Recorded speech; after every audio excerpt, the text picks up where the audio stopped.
Bienvenue dans la lettre de l'acheteur en partenariat avec Place de la Bourse.fr, notre mini-magazine donc sur les matières premières agricoles, marché à surveiller de près. Toutes les infos à retrouver évidemment sur notre site. Et on va commencer tout de suite par vous parler de la filière noisette française, puisque 2021 est la première année durant laquelle cette filière devra faire sans les néonicotinoïdes pour lutter contre les ravageurs qui menacent les exploitations. La dérogation est arrivée à son terme. Alors depuis 2015, le groupement développe des attractifs naturels pour faire du piégeage en parallèle d'une évolution génétique des noisetiers. Le directeur général du NICOC, donc qui est la principale coopérative française, explique que son entreprise est dans une phase d'investissement de nouvelles technologies, de nouvelles techniques, mais son entreprise doit se défendre sur un marché ouvert face à des produits qui arrivent de pays n'ayant pas les mêmes exigences environnementales que la France. Et ces importations en plus ont un effet négatif évidemment en termes d'empreinte carbone. Par cette stratégie du territoire d'exception, donc Jean-Luc Reigne souhaite se recentrer sur le marché français, donc en se rapprochant des consommateurs. On s'intéresse maintenant, toujours en France, à une innovation, un café de poche sans eau. C'est une première mondiale, une véritable innovation qui pourra révolutionner les habitudes des consommateurs, donc dans un marché mondial qui, vous le savez, est assez secoué. L'entreprise iséroise InnoCafé donc a mis au point Piccolo, véritable innovation mondiale, avec chaque sachet qui contient précisément 0,5 g de café extrêmement finement broyé. Pour le consommer, il suffit de verser ce sachet sur la langue. Après quelques secondes, le café va se dissoudre avec la salive, ce qui donne la sensation de boire une gorgée de café. Mais on n'a pas évidemment la bonne odeur du café. Alors depuis l'été, la société a été contactée par plusieurs enseignes de la grande distribution et de restauration rapide. Il est déjà mis en vente, ce Piccolo, donc ce fameux café sans eau. Il est vendu 2,50 € le sachet. À noter que l'invention, qui a quand même nécessité 2 ans de développement, a été brevetée. Et puis on termine avec la campagne de poire française qui est satisfaisante à tous les niveaux pour les différents acteurs. Belle récolte cette année avec des volumes très satisfaisants et une belle qualité de produits ainsi que de bons taux de sucre selon l'ANPP.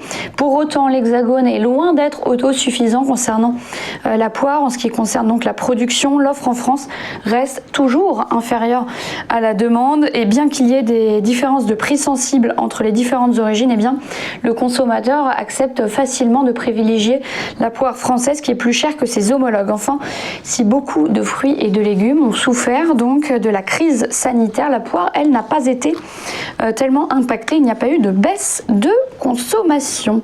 Voilà pour les principales informations développées sur notre site La Lettre de l'Acheteur. À suivre dans un instant, interview de Émilie Ponce, éleveuse d'ovins et vice-présidente de la Chambre d'agriculture de Haute-Vienne. Elle répondra à nos questions. À tout de suite.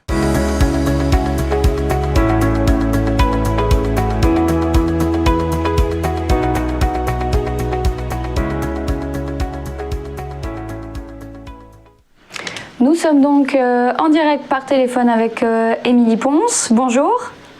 Merci d'être avec nous. Vous êtes éleveuse d'ovins et vice-présidente de la Chambre d'agriculture de la Haute-Vienne. Vous dénoncez aujourd'hui les prix de vente des produits agricoles qui ne sont pas corrélés aux revenus des agriculteurs. Aujourd'hui, ces agriculteurs, ils vendent à perte. Oui, c'est ça. Voilà, on a dans les principales productions agricoles françaises aujourd'hui, on a un réel problème de revenus. On est une des seules catégories qui vend à perte. Et il y a un vrai problème de redistribution de la marge de produit. Voilà, donc en découle après un problème de rentabilité des exploitations et un problème d'attractivité du métier. Il faut préciser, Émilie Ponce, que les coûts de production ils sont plus élevés qu'avant. C'est-à-dire que toutes les charges ont augmenté, que ce soit les charges d'énergie, que ce soit les charges sociales, le coût de la vie a augmenté, et dans certaines productions comme la production de viande bovine par exemple, on vend au même prix qu'il y a 40 ans. Voilà, donc les mécanismes mis en place pour justifier ces prix de vente, c'est les mécanismes compensatoires des aides de la PAC. Seulement, quand on a des aides, on s'engage en face il y a des contraintes en face, des contraintes sur les modes de production. Donc on perd en compétitivité et du coup on augmente le coût de production. Donc aujourd'hui on a des produits qui déjà sont vendus à perte et les autres compensatoires ne compensent plus. Dans un département comme le mien, la Haute-Vienne, quasiment un tiers des exploitants vivent en dessous du seuil de pauvreté. Donc les aides, notamment fournies par l'Europe et par la PAC, elles ne suffisent plus, elles ne sont plus d'actualité. Non, elles ne sont pas. Elles ne compensent pas le manque sur les prix de vente en fait. Elles sont là pour garantir une production de qualité sanitaire, de qualité alimentaire. Ça, c'est les engagements du coup que les agriculteurs prennent quand ils signent pour les aides, mais elles ne compensent pas le manque à gagner pour les agriculteurs. On a beaucoup parlé de la loi Egalim, son application non plus, elle ne vous convainc pas. Pour l'instant, elle n'est pas appliquée. En fait, c'est une loi. Elle n'est pas contraignante. Le principe, c'est que c'est au bon vouloir de tous les acteurs des filières, c'est-à-dire les transformateurs, les abatteurs, les vendeurs, évidemment, grandes surfaces, etc., et les organisations de producteurs. Seulement, les organisations de producteurs pèsent vraiment pas lourd dans la balance. Et aujourd'hui, on n'a aucune transparence sur les marges, sur la redistribution de la marge. Les coûts de production, tous les organismes de producteurs les ont. On sait ce que coûte à produire du porc, de la volaille, du céréales, etc. Par contre, on n'a aucune transparence sur les marges qui s'ajoutent ensuite jusqu'à la vente aux consommateurs. Et comme il n'y a aucune obligation de redistribuer ces marges aux producteurs, pour l'instant, il y a vraiment zéro effet. Depuis les États généraux de l'alimentation, on a zéro effet sur le revenu des agriculteurs. Alors, qui sont les acteurs précisément dont vous attendez quelque chose? Qui doit agir selon vous? C'est l'État? C'est les régions? On voudrait, dans l'idéal, il faudrait que ce soit tous les responsables des filières qui se responsabilisent. Ils ne peuvent pas continuer à faire crever comme ça les producteurs. Voilà, parce qu'à un moment, ça va les impacter aussi pour trouver des aliments à commercialiser. Mais si on n'est pas naïf, tant que la loi ne sera pas contraignante, il n'y aura pas d'effet. De toute façon, c'est pas en demandant la bonne volonté à tous ceux qui, je veux dire les mots, qui vivent sur le dos des agriculteurs, hein, parce que les faits ils sont là. Tant qu'il n'y aura pas une obligation par la loi de rétribuer au coût de production les agriculteurs, il n'y aura pas d'effet.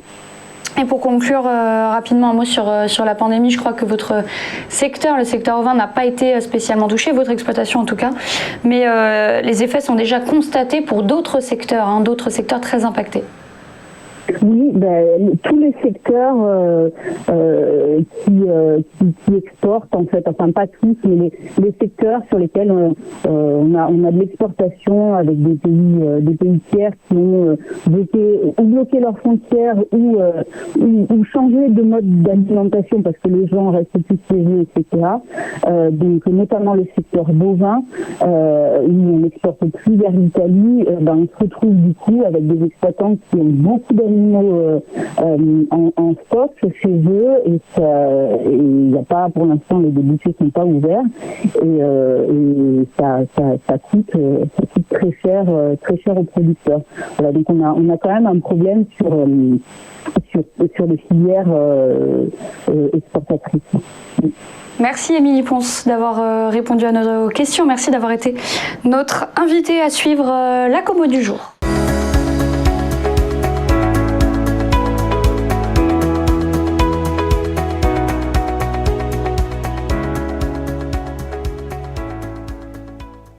La Commo du jour avec Mathieu Driol, analyste senior chez Day by Day. Bonjour Mathieu, vous avez sélectionné aujourd'hui le sucre numéro 11 pour commencer.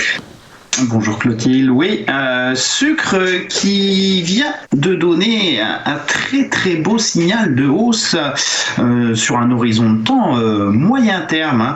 Le sucre en fait techniquement évolué depuis 3 ans à plat. Dans une zone, dans un intervalle en fait très bien défini entre le support majeur à 9,91 et la résistance majeure à 15,50.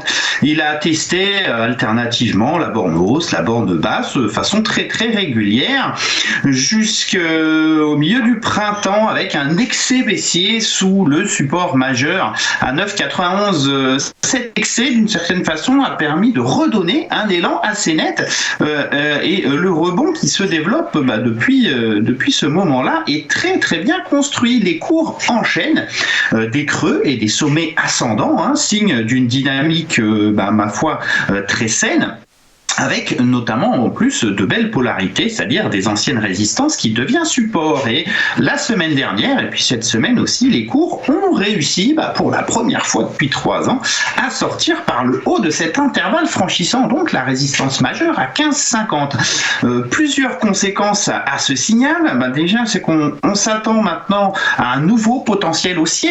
La cible théorique de la sortie de consolidation à plat, c'est un report de sa taille au point de sortie. C'est-à-dire qu'on doit théoriquement aller vers la résistance à 21,49. Alors on a un niveau intermédiaire à 18,53 qui peut freiner la dynamique. Mais ce qu'il faut s'attendre maintenant sur le sucre pour les semaines et les mois à venir, c'est à une poursuite de cette accélération haussière, avec probablement même un changement de rythme, puisque lorsqu'on sort par le haut d'une consolidation, souvent, on a un petit emballement local, donc on peut très bien vraiment accélérer sur 3-4 semaines vers 18,53 avant de consolider, et puis à terme aller vers 21,49. En tout cas, ce qui doit guider les investisseurs, selon moi, en analyse technique maintenant pour les semaines et les mois à venir, c'est vraiment une appréciation en fait générale du sucre et notamment du sucre numéro 11. Et enfin Mathieu, on s'intéresse au café Robusta. Oui, alors le Robusta, on n'a pas encore de signal, mais on a une configuration qui s'affine. C'est ça qui me semble intéressant, puisqu'on est encore, on va dire, sur la limite de la figure, et donc sur un timing intéressant pour l'anticiper. Cette figure, c'est une tête-épaule inversée. C'est une figure assez connue des analystes techniques qui permet de renverser une tendance. Alors ici, la tendance, pour la renverser, il en faut déjà une. Elle est donc baissière depuis janvier 2017, avec cette succession de creux et de sommet descendant qui a trouvé un terme sur le support aux alentours des 1100. Première figure de retournement dans l'été, petite tête-épaule, au sein d'une plus grande. C'est ça qui est très intéressant. C'est que depuis le mois de juillet 2019, effectivement, les cours tentent de construire cet retournement, donc, qui est constitué donc, d'une première épaule de juillet, grosso modo, à décembre 2019, la tête qui est assez grande, de décembre à août 2020, et puis on serait en train de former la seconde épaule. C'est ça qui est intéressant, c'est qu'en fait les cours du Robusta n'ont pas encore accéléré. La figure ne sera validée qu'au franchissement de la résistance majeure et ligne de coup à 1475. Si on déclenche effectivement cette figure, on devrait assister ensuite à une très forte accélération vers 1592, 1770, voire ensuite 1900, qui est la cible théorique de la figure. Le timing à l'heure actuelle est intéressant, d'autant plus qu'à court terme, ça fait 2 fois qu'on teste le support à 1293. Et puis, on retrouve en fait des acheteurs sur ce niveau. On franchit la moyenne mobile à 100 périodes qui essayent elles aussi de se retourner.